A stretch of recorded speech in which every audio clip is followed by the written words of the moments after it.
শুভ সন্ধ্যা।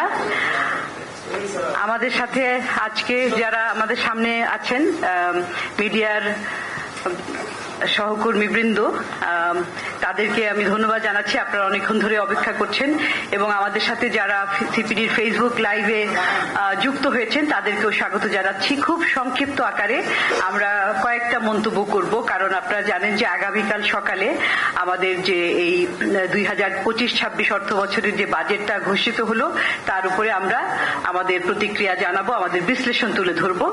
কিন্তু এখন আমরা এটা নিয়ে এখনো পড়াশোনা করছি, কাজ করছি, সুতরাং এখানে বিস্তারিত কোনো মন্তব্য কিংবা বিশ্লেষণ আমরা দিতে পারবো না। খুব সংক্ষেপে এবং কোনো প্রশ্ন উত্তর আমরা নেব না। সেটা হচ্ছে যে আপনারা জানেন যে বাজেটের যে কাঠামোটা উপস্থাপন করা হয়েছে, এইখানে বাজেটের আকার সামান্য ছোট করা হয়েছে এবং তার পাশাপাশি যে বার্ষিক উন্নয়ন কর্মসূচি সেখানেও কিছুটা কাটছাট করা হয়েছে এবং বাজেটের আকার নিয়ে অনেক আলাপও হয়েছে অনেক দিন থেকে। সেটার অন্যতম একটা কারণ হচ্ছে যে আমাদের যে চলমান অর্থনৈতিক সংকট, অর্থাৎ উচ্চ মূল্যস্ফীতি, তারপরে হচ্ছে বিনিয়োগের স্থবিরতা কিংবা কর্মসংস্থানের সমস্যা এবং সর্বোপরি আরেকটা হচ্ছে যে রাজস্ব আহরণের সমস্যা, অর্থাৎ কম রাজস্ব আহরণ। এই প্রেক্ষিতে বাজেটটা এগুলো বিবেচনা নিয়েই এই অন্তর্বর্তীকালীন সরকারের অর্থ উপদেষ্টা বাজেটটাকে উপস্থাপন করেছেন বলে আমাদের কাছে মনে হয়।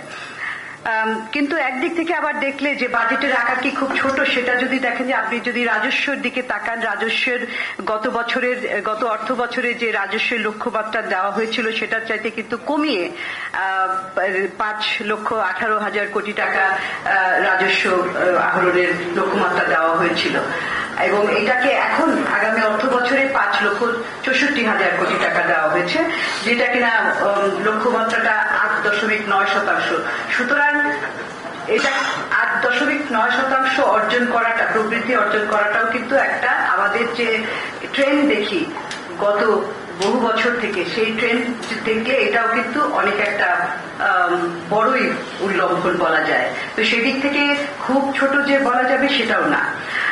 আকার নিয়ে আরেকটা কথা, যে বার্ষিক উন্নয়ন কর্মসূচির দিকে যদি আমরা তাকাই সেটাও একটা খুব গুরুত্বপূর্ণ। সেখানে চলতি অর্থ বছরের অর্থাৎ 2025 অর্থ বছরের তুলনায় 13.2% কমানো হয়েছে এবং সেখানে আমরা দেখি যে 15টা খাতের মধ্যে 14টা খাতেই কিন্তু কমানো হয়েছে।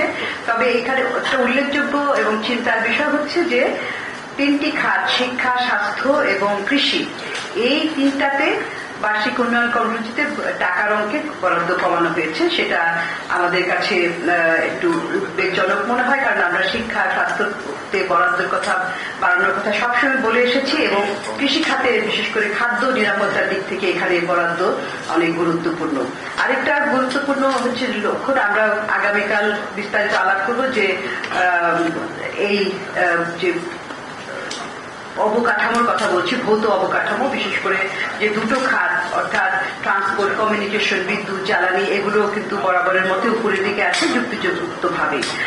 আর আরেকটা বিষয় যে যদি আমরা রাজস্ব পদক্ষেপ দেখি, রাজস্ব, কারণ এই যে বাজেটের কার্যক্রমগুলি, উন্নয়ন কার্যক্রম এবং রেভিনিউ কার্যক্রম ইত্যাদির জন্য বিভিন্ন ধরনের রাজস্ব পদক্ষেপ যেগুলো নেওয়া হয়েছে, যেটা সকলের জন্য গুরুত্বপূর্ণ সেটা হচ্ছে যে কর কাঠামোর মধ্যে করের ক্ষেত্রে যে করমুক্ত আয়ের সীমা 3.5 লাখ অর্থাৎ 3.5 লাখ টাকা থেকে 3,75,000 টাকা করা হয়েছে।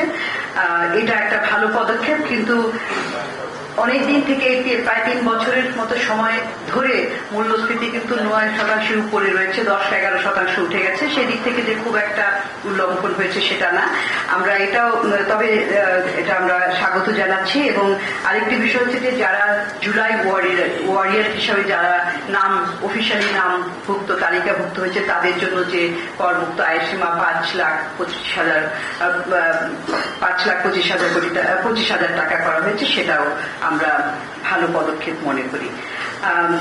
আরেকটা বিষয় হচ্ছে যে এই যে করের যে বিভিন্ন স্ল্যাবগুলি হয়েছে সেখানে পরিবর্তন করা হয়েছে, সেখান থেকে দেখা যাচ্ছে যে যারা নিম্ন মধ্যমায়ের মধ্যে যারা পড়েছে তাদের কিন্তু এই করের প্রবৃত্তিটা, কর দেওয়ার হারটা কিন্তু তাদের ক্ষেত্রে বেশি চেয়ে পড়বে। আবার যারা উচ্চ পর্যায়ে রয়েছে আয়ের, উচ্চ আয়ের, তাদের ক্ষেত্রে অনেক কম পড়বে। সেখানে একটা আমরা দেখছি যে একটা বৈষম্যর একটা চিত্র দেখা যাচ্ছে। আরেকটা পদক্ষেপ অঞ্চল ভিত্তিক যে ন্যূনতম কর করা হয়েছে 5,000 টাকা করে।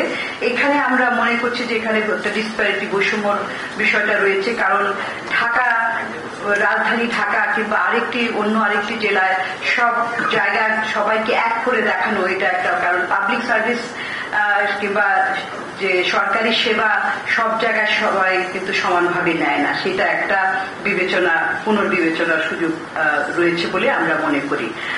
আরেকটা দেখা যাচ্ছে যে শুল্কের ক্ষেত্রে যৌক্তিকরণ করা হয়েছে এবং আমদানি প্রতিস্থাপক শিল্পগুলো এখানে এটা যৌক্তিকীকরণ করতে যে হয়তো এই কিছু কিছু শিল্প তারা চাপে পড়তে পারে, কারণ যখন বিশেষ করে মূল্যস্ফীতি বেশি, কস্ট অফ ডুইং বিজনেস বেশি, এটাকে শুল্কের যৌক্তিকীকরণ করতেই হবে। কারণ আপনারা জানেন যে বাংলাদেশ স্বল্পোন্নত দেশ থেকে বেরিয়ে যাবে আস্তে আস্তে, আমাদের কিন্তু ট্যারিফ রেশনালাইজেশন, ট্যারিফ কমানো, এগুলোর দিকে নজর দিতে হবে। কিন্তু এটার মোকাবেলা করার জন্য যে এই যে প্রতিঘাতটা আসবে সেটার জন্য এই কস্ট অফ ডুইং বিজনেসের ক্ষেত্রে বিদ্যুৎ জ্বালানি সাশ্রয়ী মূল্যে কিংবা ঋণ পাওয়ার ক্ষেত্রে সাশ্রয়ী কিংবা আমলাতান্ত্রিক জটিলতা, এগুলি কমিয়ে কস্ট অফ ডুইং বিজনেস কমানোর উদ্যোগ নিতে হবে।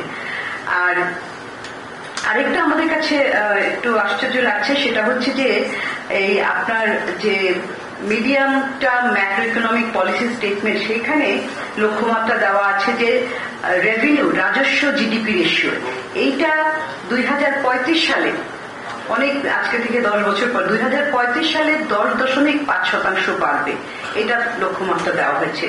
এটা অত্যন্ত কম, কারণ এখন যেটা এই আগামী অর্থ বছরের সেটা হচ্ছে 9%। রাজস্ব জিডিপির হার যদি দেখেন সেটা হচ্ছে 9% জিডিপির অনুপাতে।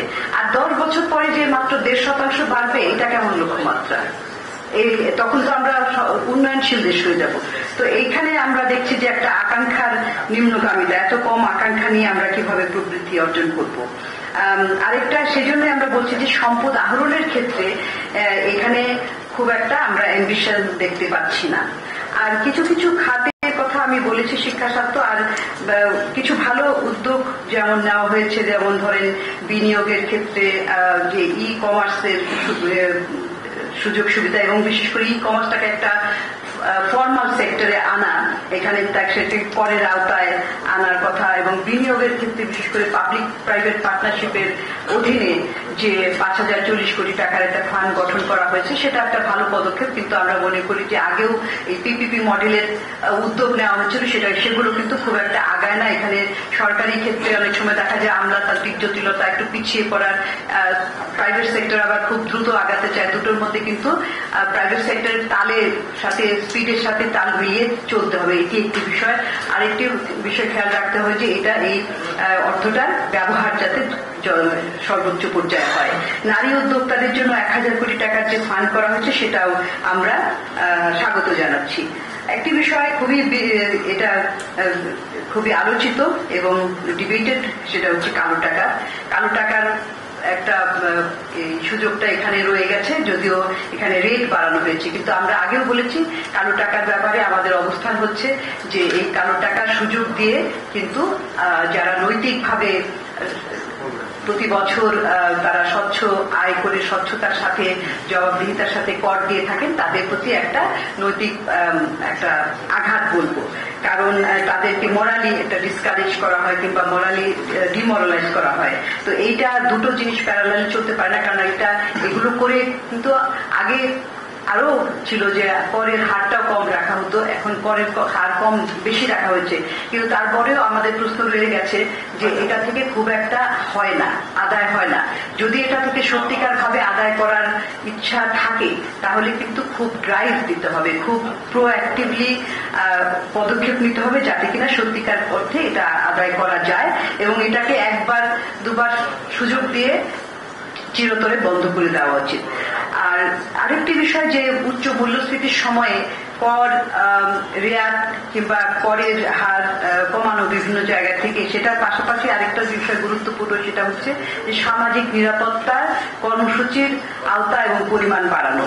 তো আমরা দেখেছি যে সামাজিক নিরাপত্তার অধীনে অনেকগুলো কর্মসূচি প্যারালালি চলতো, 140টার মতো, সেগুলোকে কমিয়ে এখন 95টা করা হয়েছে এবং সেখানে একটু অর্থ বরাদ্দ কম করা হয়েছে, কম আছে, খুব কম না, কিন্তু বাজেটের তুলনায় এটা 14.7% এবং মোট বাজেটের 1,16,000 কোটি টাকার মতো। কিন্তু এখানে যেটা আমরা আগেও বলেছি, বারবার বলেছি, সেটা হচ্ছে যে এখানে কতগুলি কম্পোনেন্ট যুক্ত করা হয় যেগুলোকে সামাজিক নিরাপত্তা কিংবা সামাজিক সুরক্ষার অধীনে দেওয়া যুক্তিযুক্ত নয়, কারণ এটা একেবারেই অতি দরিদ্র মার্জিনালাইজ জনগোষ্ঠীর জন্য। কিন্তু এখানে কি যুক্ত করা হয়? সরকারি কর্মচারীদের পেনশন, সেখানে আছে 35,282 কোটি টাকা, কৃষি ভর্তুকি আছে 17,000 কোটি টাকা। এখন এই দুটো মিলে যে 52,000 কোটি টাকার বেশি হয়, সেটা বাদ দিলে কিন্তু রয়ে যায় 64,000 কোটি টাকার মতো, সেটা অনেকখানি কমে আসে। সুতরাং এগুলো বাদ দিয়ে যে নেট সামাজিক নিরাপত্তার কর্মসূচি, সেইটাকে দেখাতে হবে, সেটা দেখে তারপর তুলনা করা যেতে পারে যে আসলেই দরিদ্র জনগোষ্ঠীর জন্য কি করা হলো।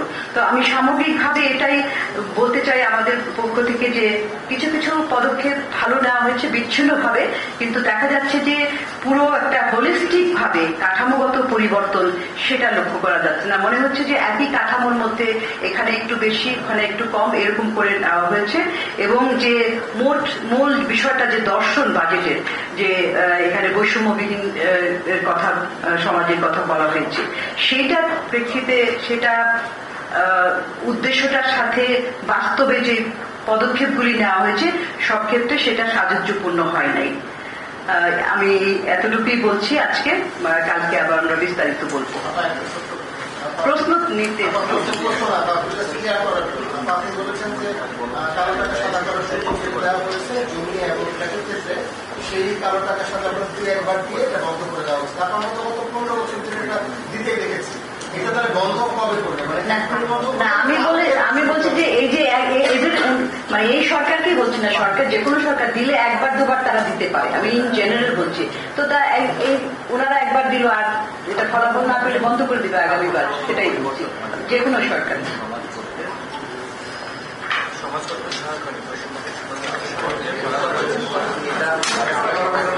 কালকে যে আমাদের প্রোগ্রাম, যে কালকে লেক শোরে সকাল 11টায় আমরা মিডিয়া ব্রিফিং করব, বিস্তারিত বিশ্লেষণ করব এবং তখন প্রশ্নোত্তর পর্ব থাকবে।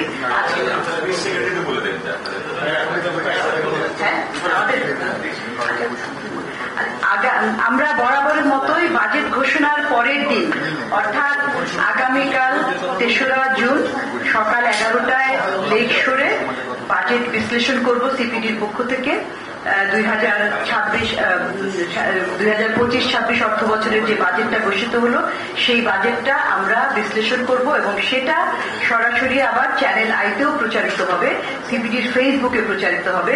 কিন্তু আপনারা যারা আজকে এসেছেন, কালকেও আপনারা সশরীরে আসবেন, আমাদের সামনে আপনাদের প্রশ্ন উত্তর পর্ব থাকবে, সেখানে আমরা আমাদের বিশ্লেষণ তুলে ধরবো। অনেক ধন্যবাদ আজকে আসার জন্য।